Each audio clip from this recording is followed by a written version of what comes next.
ബാലിയിലെ എല്ലാ തെരുവ് വീതിയിലും കോമൺ ആയിട്ട് കാണുന്ന ഒരു സംഭവമാണ് ഇത്. ഈ ഓല വെച്ചിട്ട് ഒരു ചെറിയൊരു കൊട്ട ഉണ്ടാക്കിയിട്ട് അതില് ദൈവത്തിന് വേണ്ടി അവര് പല സാധനങ്ങളും അർപ്പിക്കുന്നതായിട്ട്. ഇത് നമ്മളുടെ നാട്ടിലെ കോലമിടൽ മാതിരി തന്നെയാണ് ഇവര് ഇത് ആചരിച്ചു വരുന്നത്. ഇതില് കോമൺ ആയിട്ട് കാണാറുള്ളത് കുറച്ച് ബിസ്ക്കറ്റ് അല്ലെങ്കിൽ പൂക്കള്, പിന്നെ ഒരു ചന്ദനത്തിരി കാര്യങ്ങളൊക്കെയാണ്. ഇതുകൂടാതെ പലയിടത്തും പല വെറൈറ്റിയിലുള്ള സംഭവങ്ങളൊക്കെയാണ് ഇവർ ഗോഡിന് ഓഫർ ചെയ്യുന്നത്. അങ്ങനെ ഞങ്ങൾ നടന്നുകൊണ്ടിരിക്കുമ്പോഴാണ് നമ്മളുടെ ഒരു വണ്ടിയിൽ കുറെ കരിക്കുകൾ വിൽക്കാൻ വെച്ചിരിക്കുന്നത് കണ്ടത്. കരിക്കിന്റെ സൈസ് കണ്ടപ്പോൾ എന്തായാലും ഒരെണ്ണം കുടിച്ചു നോക്കണം എന്നായി. നമ്മളുടെ നാട്ടിലെ കരിക്ക് വെച്ച് കമ്പയർ ചെയ്ത് നോക്കുവാണെങ്കിൽ ഇവിടുത്തെ കരിക്കുകൾ ഒരു 3 ഇരട്ടി വലിപ്പം ഉണ്ട് എന്ന് തന്നെ വേണം പറയാനായിട്ട്.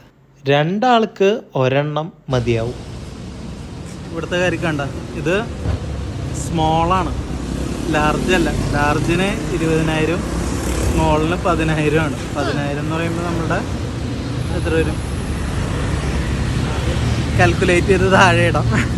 ഇതാണ് സ്മോള് വരട്ടെ. കണ്ട, ആൾക്കാർ ചെറുതാണെങ്കിലും കരിക്കൊക്കെ നല്ല മത്തങ്ങ വലുപ്പമാണ്. എങ്ങനെയുണ്ട് കരിക്ക്? ടേസ്റ്റ് ഉണ്ടോ?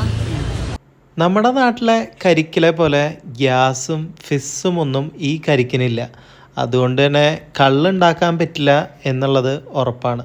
പക്ഷേ ടേസ്റ്റ് വൈസ് നോക്കുമ്പോൾ എനിക്ക് തോന്നുന്നു ഇതിന് മധുരം കൂടുതലും കുറച്ചുകൂടെ ടേസ്റ്റ് കൂടുതലും ഉണ്ട് എന്ന്. കരിക്ക് കുടിച്ച് വെട്ടാൻ കൊടുത്തപ്പോൾ ഞങ്ങൾക്ക് ഒട്ടും തന്നെ പ്രതീക്ഷയുണ്ടായിരുന്നില്ല ഇതിനകത്ത് കരിക്ക് കാണുമെന്ന്. പക്ഷേ പൊളിച്ചു വന്നപ്പോൾ ഏകദേശം ഒരു ചെറിയൊരു ഹെൽമെറ്റിൻ്റെ അത്ര വലിപ്പമുള്ള രീതിയിലാണ് ഇതിൻ്റെ ഉള്ളിൽ കരിക്കുകളുള്ളത്. നമ്മുടെ നാട്ടിലെ തേങ്ങ വെച്ച് നോക്കുകയാണെങ്കിൽ ഇതിൻ്റെ പുറം തോട് അഥവാ ചകിരിയുള്ള ഭാഗം വളരെ കുറച്ചാണ്, ഉള്ളിൽ കഴമ്പ് ഇഷ്ടം പോലെയുണ്ട്. നമ്മുടെ നാട്ടിലും ഇപ്പോൾ കരിക്കിന് ഒരു 60 രൂപയൊക്കെ ഉണ്ട്. എന്നാൽ ഇവിടെ 56 രൂപയ്ക്ക് 2-3 ഇരട്ടി വലിപ്പമുള്ള കരിക്ക് കിട്ടുക എന്ന് പറയുന്നത് ടോട്ടലി വർത്ത് ഇറ്റ് തന്നെയാണ്. നമ്മൾ ഡയറക്റ്റ്ലി സ്ട്രീറ്റ് വെൻഡേഴ്സിൻ്റെ നിന്ന് മേടിക്കുന്നതുകൊണ്ടാണ് ഇത്തരത്തിൽ റേറ്റ് കുറവിന് കിട്ടുന്നത്. ഫുൾ വീഡിയോ നമ്മളുടെ യൂട്യൂബ് ചാനലുണ്ട്, കാണണേ.